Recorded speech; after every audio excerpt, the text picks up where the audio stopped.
Dans toute organisation humaine, de ce que j'ai pu connaître moi dans des commerces, dans l'entreprise et maintenant en collectivité, en mairie, le secret il est dans l'ordonnancement entre l'esprit collectif et le but collectif que l'on doit donner et la capacité de laisser émerger les talents et les initiatives.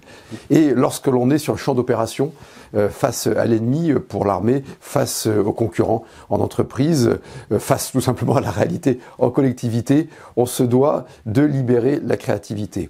Et cela, je pense, c'est la seule façon d'ailleurs d'arriver à baisser la dépense publique, de sortir du nœud gordien, comme disait le grand président Pompidou, dans lequel nous sommes, d'un pays qui a le record du monde de la dépense publique, des prélèvements obligatoires et qui parallèlement a des fonctionnaires qui sont mal payés alors qu'ils sont bien formés et qui sont entravés au quotidien par des process de la bureaucratie, etc. Seule la confiance, c'est-à-dire la liberté, permet la performance. Et d'un point de vue philosophique, je crois, permet la dignité humaine.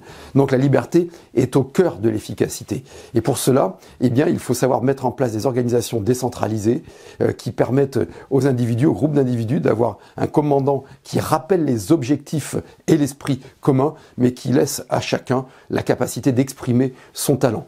D'un point de vue organisationnel, alors le terme est toujours un peu obscur et pourtant il est magnifique, c'est la subsidiarité, qui vient en philosophie du thomisme ou de la République de Genève, qui consiste à dire que d'abord chacun doit se débrouiller dans sa vie, doit assumer ce qui est de son ressort, c'est-à-dire dans la sphère privée. Ça, c'est la subsidiarité horizontale. Et puis il y a la subsidiarité verticale, c'est qu'on prend la décision au plus près du terrain et ensuite on remonte vers l'échelon le plus grand.